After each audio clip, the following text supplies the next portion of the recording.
सब्जियां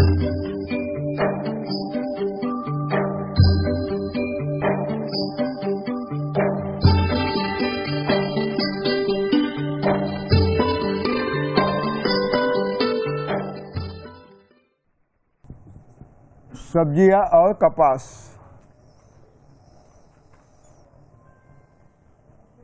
ये बाद में आपको लिखना है, अभी लिखिए। जहाँ सब्जी उगानी है उस भूमि को ठीक से जोताई करें, कड़ी धूप में भूमि को सूखने दें, पूर्व फसल के अवशेष चुनकर ढेर लगा दें। 400 किलो घनजीवामृत प्रति एकड़ 1 एकड़ भूमि पर समान रूप से छिड़क दे और अंतिम जोताई से मिट्टी में मिला दे। अगर किसी कारणवश घनजीवामृत अंतिम जोताई के पहले नहीं दे सकते तो बीज बोआई के समय बीज के साथ दे सकते हैं, लेकिन सबसे बढ़िया है पहले देना। बारिश का पानी आने के पश्चात अथवा सिंचाई के बाद अंकुरित होने वाले खरपतवार जोताई से मिला दे। बाद में 3 फीट अंतर पर इस तरह नालियां निकाले, ढलान के विरुद्ध दिशा में, अपोजिट टू स्लोप, कि नाली की ऊपर की चौड़ाई 1.5 फीट आएगी और बेड की चौड़ाई 1.5 फीट और गहराई 6 इंच आएगी। ज़्यादा गहरी नहीं चाहिए नाली, नाली थोड़ी ऊपर चाहिए। गहराई 6 इंच आएगी, 1.5 फीट चौड़ाई आएगी, ज़्यादा गहरी नाली नहीं चाहिए, नहीं तो वो जड़ें ग्रस्त होती हैं सब्जियों की।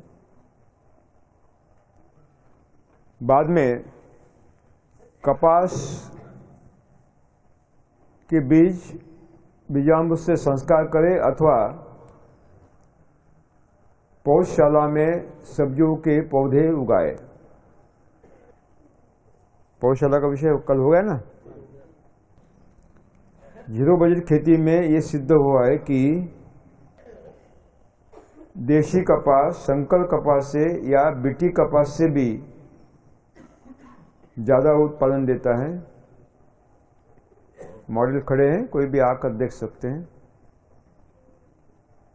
प्राकृतिक बीटी कपास भी रासायनिक बीटी से ज़्यादा उत्पादन देता है।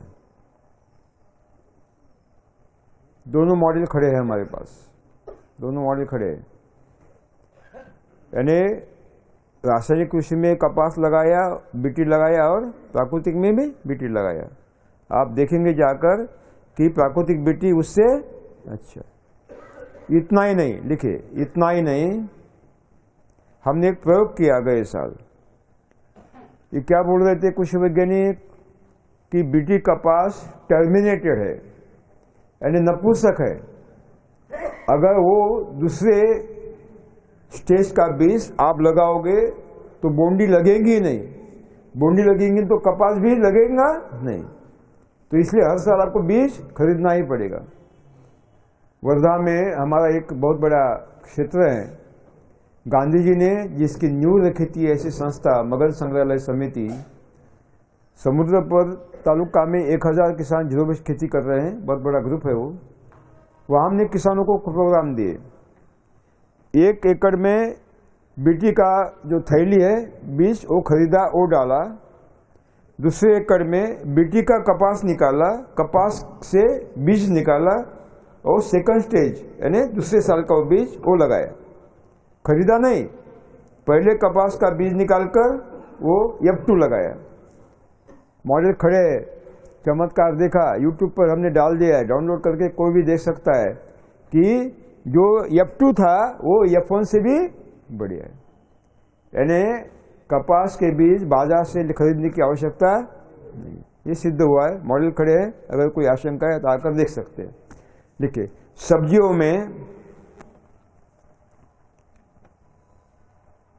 सब्जियों में भी अगर देशी बीज उपलब्ध नहीं होते तो संकर बीजों का उत्पादन इस विधि में हम जरूर ले सकते हैं।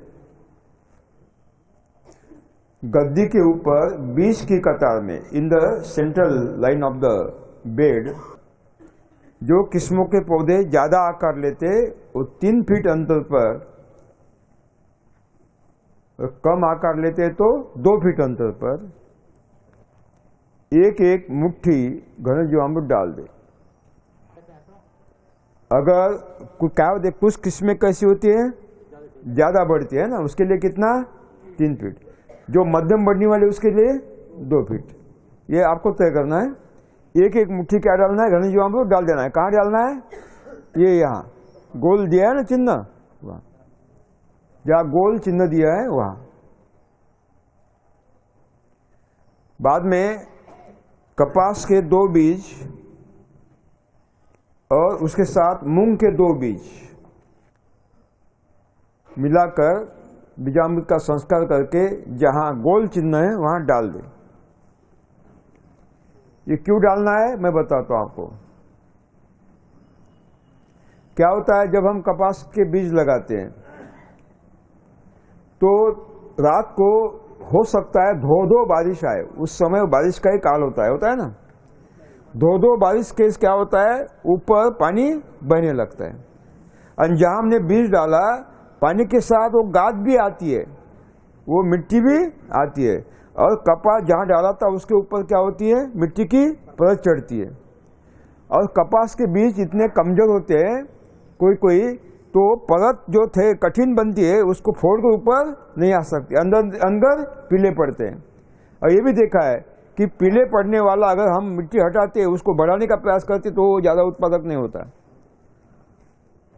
लेकिन जो मूंग के अंकुर है उसको ताकत होती है, वो सारा जो स्ट्रक्चर है, वो परत है, उसको फोड़कर ऊपर आता है और कपास के अंकुर को नेशनल हाईवे खाली कर देता है। इसलिए क्या डाला है हमने, मूंग के बीज डाला है। और जैसे ही मूंग के अंकुर ऊपर आएंगे उसको उखाड़ना नहीं है, कपास के जड़ों को नुकसान होता है, केवल उसको क्या करना है, तोड़कर डाल देना। देखिए मूंग के कपास के बीज डालने के बाद संभवतः शाम को तेज बारिश होती है, जिससे बहते पानी के साथ बहकर आने वाली गाद माने मिट्टी कपास के बीज के ऊपर चढ़ जाती है और सूखने के बाद वो कठिन बन जाती है।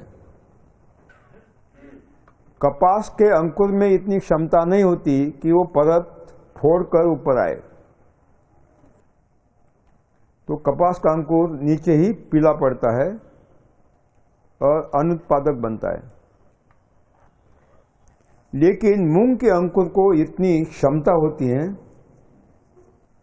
को परत को फोड़ते हैं और कपास के अंकुर को जगह खाली कर देते हैं। मूंग का अंकुर ऊपर आने के बाद उसको उखाड़ना नहीं है, कपास के जड़ों को पीड़ा होती है, केवल काट कर डाल देना है। सब्जियों के पौधे पौधशाला से उखाड़कर जहां गोल चिन्ह है वहां, अरे भाई कपास लगाते हैं, कपास लगाएंगे, सब्जी लगाने वाला कहाँ लगाएंगे, कपास के ऊपर। दोनों के लिए मॉडल है ना, क्या लिखा है, सब्जी अथवा कपास।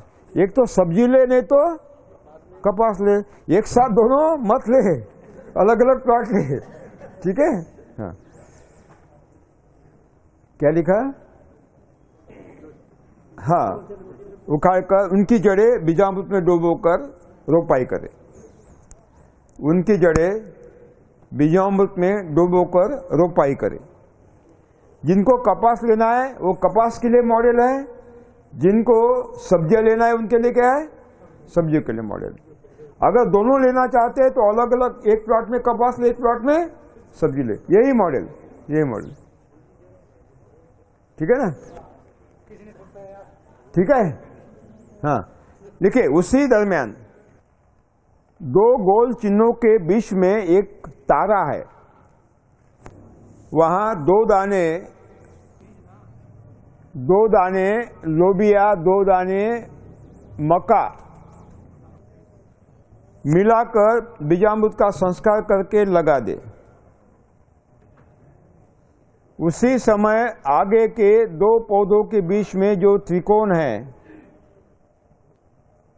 गेंदा के पौधे जड़ों को बीजामृत में डुबोकर लगा दे। समझ में आ गया ना? हाँ, इस तरह हर दो पौधों के बीच में एक मक्का एक गेंदा, एक मक्का एक गेंदा, यह अनुक्रम चलता रहेगा। उसी समय नाली के दोनों किनारे जहां नीला रंग के डॉट लगा दिए हैं, बिंदु हैं, वहां प्याज, लहसुन, मूली, गाजर, बीटरूट, शलगम, पालक, मेथी, धनिया, हरी सब्जियां ऋतु अनुसार बीजामृत का संस्कार करके लगा दे। एक कतार में एक, दूसरे कतार में दूसरा, इस तरह। हाँ, अब लिखे मक्का के गुट्टे पर जो रेशमी तुरा होता है ना, क्या बोलते हैं आप? हाँ, लोबिया के फूल और पत्ते, गेंदा के फूल और पत्ते, इन पर मित्र कीट बहुत बड़ी मात्रा में आकर निवास करते हैं और दुश्मन कीड़ों का नियंत्रण करते हैं। उसी तरह गाजर, मेथी, धनिया, बीटरूट, इनके ऊपर भी मित्र कीट बड़ी मात्रा में आते हैं। ये हमने क्या ट्रैप लगा दिए हैं मित्र कीटों के लिए, ये आने के, बुलाने के लिए। साथ में गेंदा के फूल, लोबिया के फूल, धनिया के फूल और मेथी के फूल, इनके ऊपर बड़ी तादाद में मधुमक्खियाँ आती है और पराग सिंचन करती है, जिससे उपज बढ़ती है। और पराग सिंचन करती है, पॉलिनेशन। क्या बोलते हैं हिंदी में पराग सिंचन को? हाँ, परागण, परागण। हाँ, परागण करते हैं, जिससे हमें उपज बढ़ती है। मिर्च, टमाटर, बैंगन, गोभी, ब्रोकोली, शिमला मिर्च अथवा संतरा, मौसम्बी, किन्नो, माल्टा, मौसम्बी, संतरा, किन्नो, माल्टा, आम, अनार, अमरूद, इन सब के जड़ों पर कभी कभी गांठें दिखाई देती हैं। इन गांठों में एक खतरनाक नेमेटोड नाम का, सूत्रकृमि नाम का एक कृमि रहता है। नेमेटोड, हिंदी में सूत्रकृमि, धागे जैसा कृमि होता है जिसको सूत्रकृमि कहते हैं, जो जड़ों में से रस चूसता है, बहुत नुकसान करता है। एक औषधि तत्व है जो कारखाने में पैदा नहीं होता, अभी तक उसका जीन सीक्वेंस मालूम नहीं हुआ, जो नेमेटोड का नियंत्रण करता है। उसका नाम है अफ्लाटर्थोनाइल, जो गेंदा के जड़ों में पैदा होता है। जब गेंदा के जड़ों से स्राव स्रवित होकर नेमेटोड का नियंत्रण होता है। तो क्या लगाना है सब्जियों में? कपास में और बागवानी में भी गेंदा लगाना ही है। जब लू चलती है अथवा शीतलहर चलती है तो मक्का और गेंदा हवा को रोकता है, तो हवा पौधों के इर्द गिर्द घूमने लगती है और भंवरे तैयार होते हैं हवा के, जिससे लू का तापमान 5 से 6 अंश शतांश नीचे गिरता है अथवा शीतलहर में तापमान बढ़ता है, जिससे हमारी लू से नुकसान नहीं होता और पाले से भी नुकसान नहीं होता। लोबिया चारों ओर जितने भी पौधे हैं उन सबको नाइट्रोजन देता है, पत्ते गिरते रहते हैं तो आच्छादन भी देता है। साथ में मक्के की रोटी और काय की दाल देता है, हाँ लोबिया की दाल भी देता है और एक बड़ा गिलास लस्सी भी देता है पीने के लिए, है ना, मक्के की रोटी खाने के बाद। या और चारा किसको मिलता है? गाय को मिलता है, पौष्टिक मिलता है क्योंकि दोनों का सम्मिश्रण होता है। ये सब सहजीवी है ना। अब लिखिए जीवामृत। बारिश काल में अगर संभव है तो महीने में एक बार 1-1 कप जीवामृत 2 पौधों के बीच में डाल दे अथवा 2 कतारों के बीच में फेंक दे। 1-1 कप जीवामृत 2 पौधों के बीच में डाल दे भूमि के सतह पर अथवा 2 कतारों के बीच में फेंक दे। सिंचाई देते समय प्रति एकड़ 200 लीटर जीवामृत 200 लीटर जीवामृत पानी के साथ दे दे, महीने में 1 बार या 2 बार जैसे भी संभव है। बीज बोआई अथवा रोपाई के 1 महीने तक, जब हमने रोपाई की कितने दिन तक? 1 महीने तक गद्दी पर और नाली में अंकुरित हुए खरपतवार को नियंत्रित करना है। 1 महीने के बाद पूरा बेड आच्छादन से ढक देना है। अब आच्छादन दिया और जीवामृत दिया, कौन काम करने लगेंगे? केंचुए काम में लग जाएंगे। आच्छादन और जीवामृत के परिणाम से देशी केंचुए काम में लग जाएंगे। जीवामृत का छिड़काव शेड्यूल सब्जी और कपास दोनों के लिए समान। शेड्यूल को क्या कहते हैं आप? समय सारणी।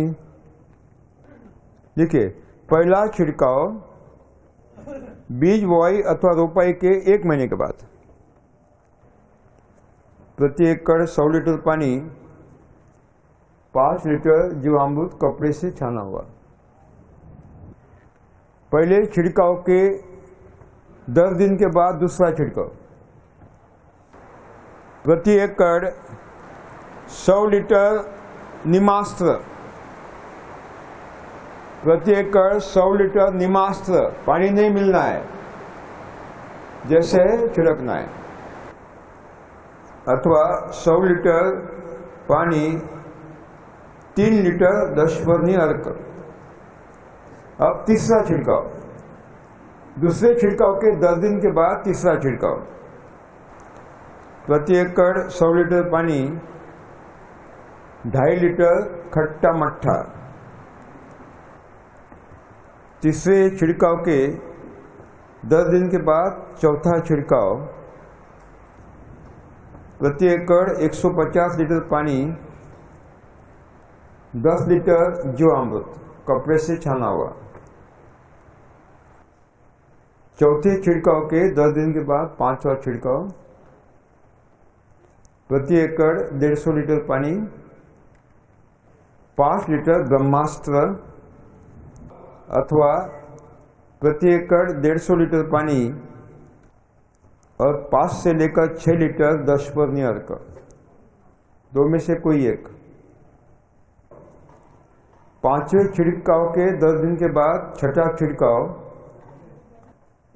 प्रति एकड़ 150 लीटर पानी, 4.5 लीटर खट्टी लस्सी। कितने हो गए? 6। छठे छिड़काव के 10 दिन के बाद सातवां छिड़काव, प्रति एकड़ 200 लीटर पानी, 20 लीटर जीवामृत कपड़े से छाना हुआ। क्योंकि सब्जियां हैं, कॉम्प्लिकेट होती हैं। वहां से 10 दिन के बाद 8वां छिड़काव, प्रति एकड़ 200 लीटर पानी, 6 लीटर अग्नि अस्त्र, अथवा प्रति एकड़ 200 लीटर पानी, 6 से लेकर 8 लीटर दशपर्णी अर्क। आखिरी छिड़काव 10 दिन के बाद, 9वां और आखिरी,